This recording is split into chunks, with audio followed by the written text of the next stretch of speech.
Imagine a single wild boar ripping through acres of row crops, causing $800 million in agricultural damage each year in the United States alone.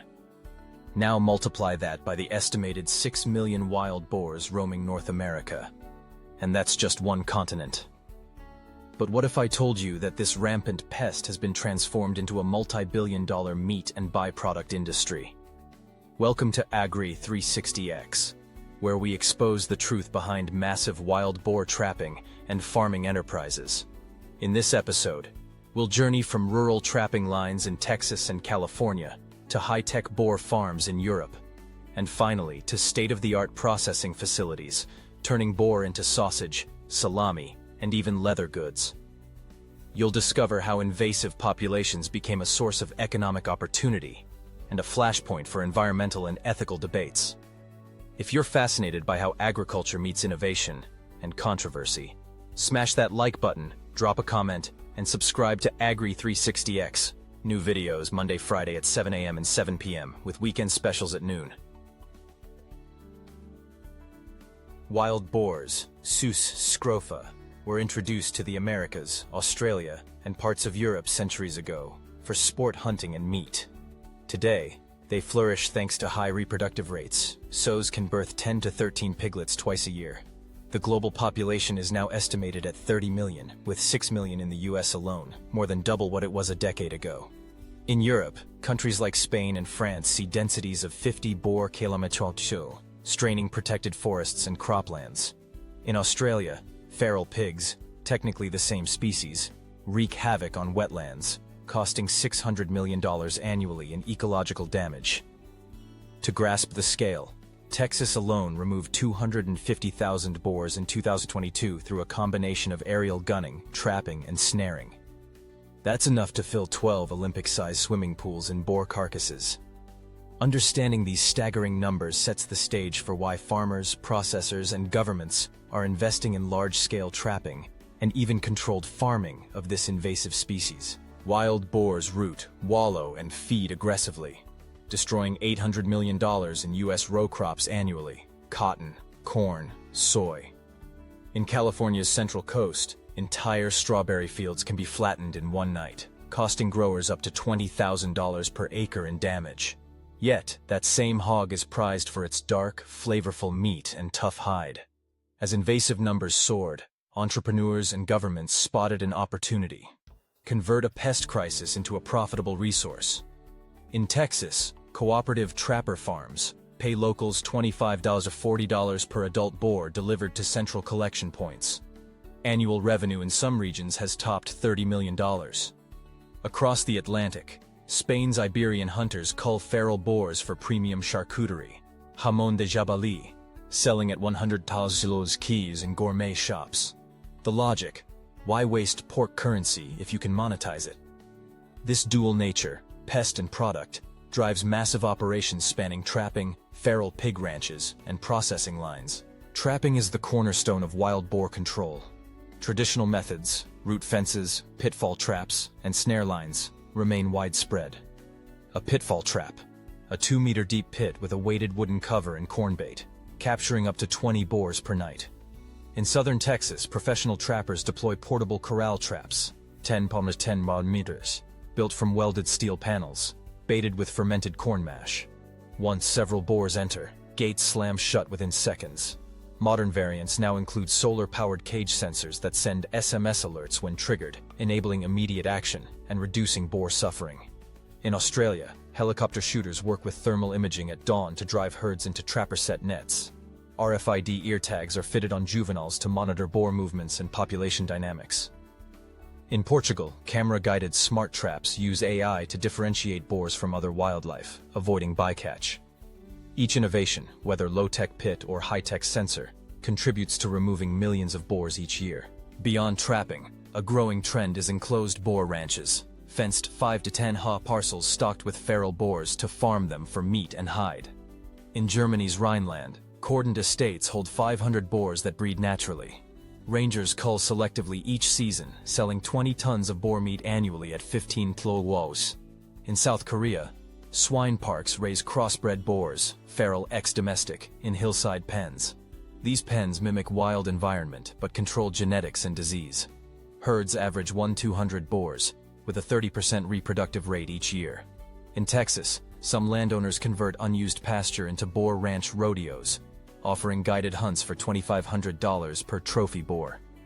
Revenue per hectare can exceed $10,000 annually, far above traditional cattle grazing. Critics worry about escapes and genetic dilution of feral herds, but proponents argue that regulated ranching alleviates pressure on wild populations and ensures a consistent supply for processors.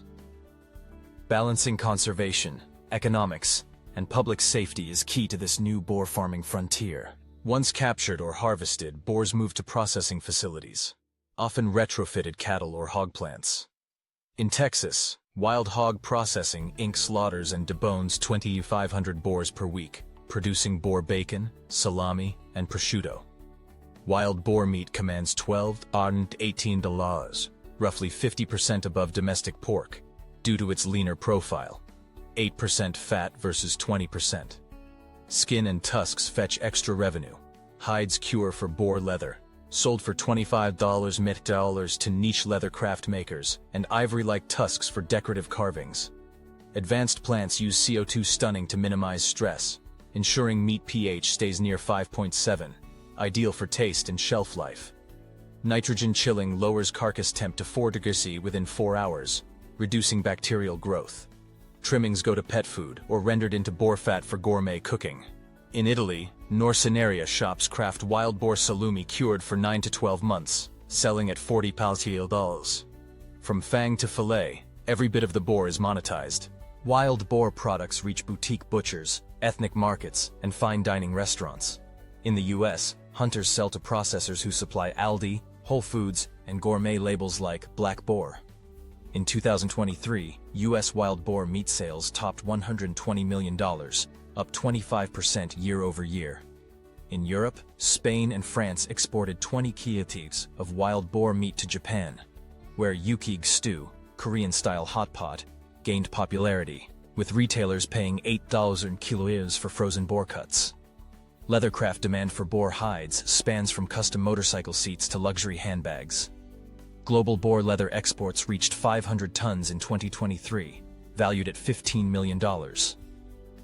Ecotourism lodges in Argentina offer catch-and-cook boar experiences. Guests pay $500 for a day's hunt plus boar dinner. This diversified market, from mass retail to niche luxury, drives the relentless push to trap, farm, and process millions of boars annually. AI prompt. Wild boar control and processing bring both benefits and consequences. Farmers profit from reduced crop damage. Texas ranchers saw a 35% drop in corn losses after large-scale trapping began. Yet, trapping infrastructure, 25,000 kilometers of corral trap wires in 2022, can disrupt wildlife corridors for deer and bobcats. In Europe, high boar densities, up to 50 kilometers, threaten forest regeneration and ground-nesting birds. Conversely, managed boar ranches can alleviate pressure on wild populations, but escapees risk genetic hybridization. Socially, trapping creates jobs, 30,000 full-time equivalent roles in the U.S., but raises ethical questions. Is it humane to corral large social groups of pigs? Animal rights groups point to 77% of boar trap pens lacking shade, causing heat stress. NGOs like Wildcare Australia advocate for more humane methods. Satellite mapping to target only high-damage zones, reducing unnecessary culling. Balancing ecological, economic, and ethical factors remains an ongoing challenge. Technology is reshaping wild boar control. Drone-mounted thermal cameras scan dawn fields to identify boar movement, guiding trap placement with 90% accuracy. In Japan, sonar boar deterrents emit ultrasonic pulses that steer boars away from rice paddies, reducing damage by 70%. CRISPR gene drives are being tested to skew wild boar sex ratios, projected to cut populations by 90% over 5 years, though ethical and ecological debates swirl. Wild boar ranches are experimenting with AI-driven feeding stations that record weight gain, health metrics, and genetics data on each boar, optimizing breeding for lean meat with 15% higher yield. In Spain, boar aquaponics farms integrate fish ponds beneath boar pens. Waste feeds algae, which in turn purifies water for fish, creating a self-sustaining loop. Whether in open fields or enclosed ranches, innovation drives efficiency, but each new tool must be weighed against environmental risks and societal acceptance. The wild boar saga, from destructive invader to sought-after commodity, illustrates the complex interplay of agriculture, ecology, and technology. Each boar trapped or farmed represents a reduction in crop losses, a dollar earned, and an ethical question unanswered. As populations surge, can we refine traps to spare non-target species? Can gene-drive methods balance control with biodiversity? And as boar products saturate markets, will consumer demand outstrip sustainable supply? Here's our question for you. If given the power to redesign wild boar management, from humane trapping to eco-friendly processing, what one innovation or policy would you champion to protect farms, forests, and future generations? Thank you for watching AGRI 360X, your gateway to the unexpected stories of farming, technology, and food. If you've been intrigued, hit like, share your answer in the comments, and subscribe for more deep dives. We publish Monday, Friday at 7 a.m. and 7 p.m., with weekend specials at noon. Until next time, stay curious and stay wild.